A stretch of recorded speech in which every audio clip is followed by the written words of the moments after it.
We have all been there. You get a new phone, it's blazing fast, a total dream.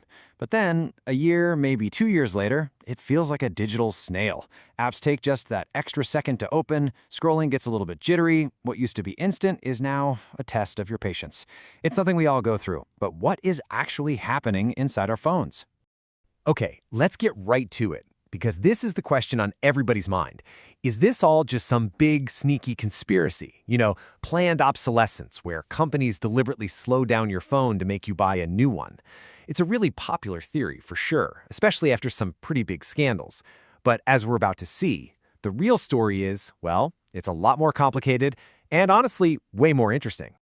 So the whole idea of secret slowdowns really blew up with the scandal we now call Batterygate. It all started back in 2016. People with iPhone 6s phones started noticing this bizarre issue. Their phones would just die, even with like 30 or 40% battery left. Then, Apple rolled out an update, iOS 10.2.1, and poof, the shutdown problem was fixed. But it wasn't until a year later that some clever folks on Reddit figured out how. Apple was secretly throttling, slowing down the processors on phones that had older, worn-out batteries. The backlash was huge, and Apple ended up apologizing, not for the feature, but for the secrecy, and offered super cheap battery replacements. Now here's the other side of the coin, the engineering perspective. The goal wasn't actually to trick you into upgrading. It was to stop your phone from becoming a useless brick that just randomly turns off. See, Apple's logic was, hey, a slower phone that actually works is way better than a fast phone that doesn't. The real mistake, and it was a big one, wasn't the feature itself, it was hiding it. So, if it's not just a simple conspiracy, what is it? Well, the truth is that a few different things are all happening at once. And to really get our heads around it, we're going to break it down into three main pillars: the dying battery, the storage slog, and the software spiral. And then we'll take a look at what the future might hold for our devices. All right, let's start with the big one, the most direct cause of slowdowns and the real culprit behind Batterygate. It's not just about how much of a charge your battery can hold. No, it goes deeper. It's all about the fundamental chemistry happening inside that little rectangle in your pocket. The key term here, and stick with me, is battery impedance. Just think of it as electrical friction. Every single time you charge and then use your phone, tiny permanent chemical changes are happening inside that battery. And these changes build up its internal resistance, or its impedance. So a brand new battery has super low impedance, power just flows out of it. But an old battery, it has high impedance and it really struggles to deliver power, especially when your phone needs a lot of it all at once. This is the perfect way to think about it. Your phone's processor is like this high-performance car engine. When you go to open a big app, that engine screams for a sudden burst of fuel.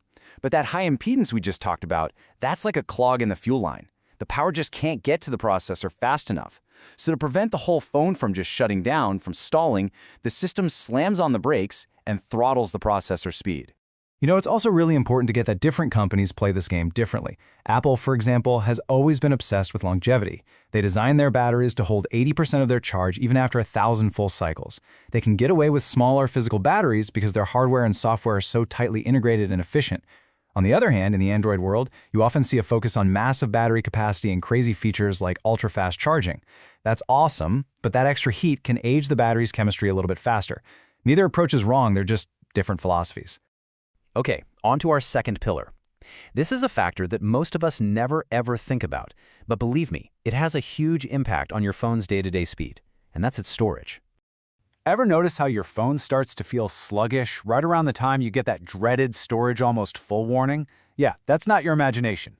Your phone's operating system needs empty space to do its job. It needs breathing room. It uses that space for all sorts of temporary files and for caching data. Once you fill up your storage past about 85%, the system has to work way harder for every little thing, which slows the whole experience down. And it actually gets worse than that. Over time, as you install apps, delete them, and update them, your files get what's called fragmented. So instead of an app's data being in one nice, neat little block, pieces of it are scattered all over the place on the storage chip.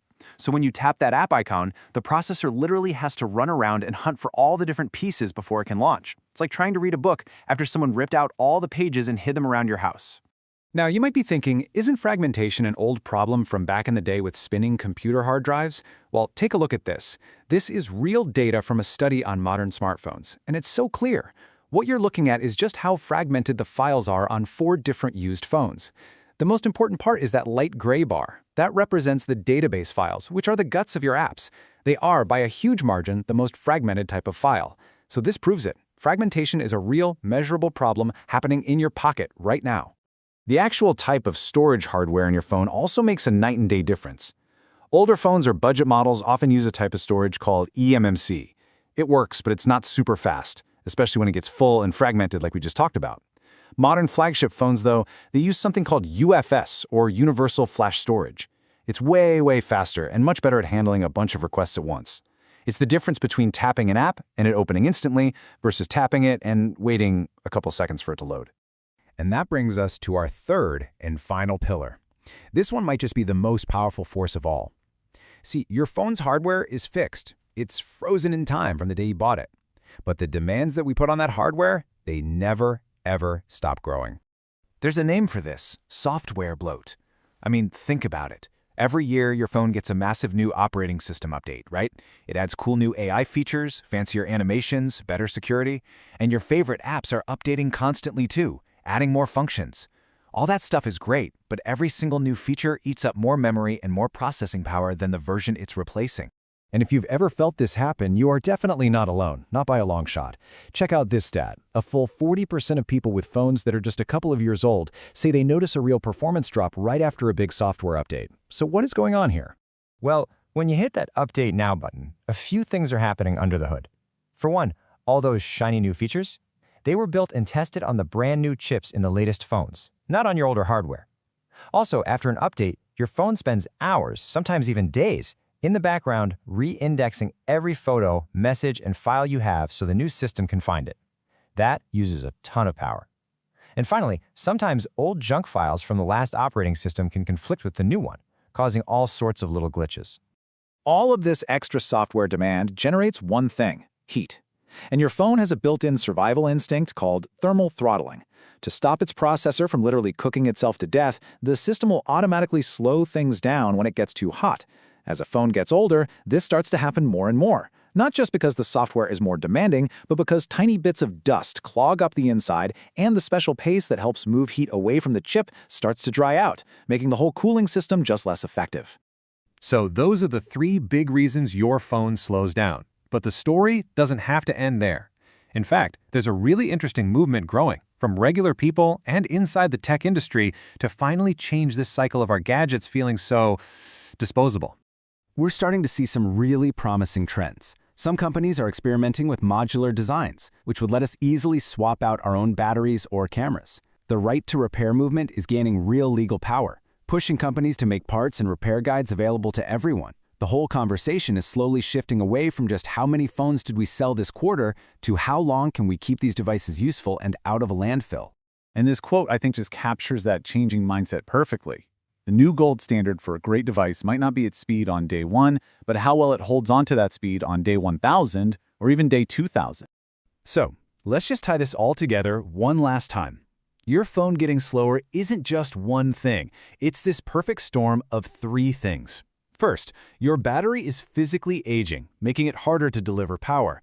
Second, your storage gets full and messy, creating a data traffic jam.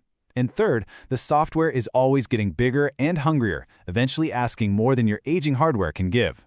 So in the end, your phone slows down because of the cold, hard laws of physics and chemistry, not because of some secret plot in a boardroom. But the question this leaves us with is a hopeful one. As we get smarter about designing our tech around these realities, will the next phone you buy be the first one that feels just as fast on its very last day as it did on its first? Don't forget to like and subscribe for more How Meets History.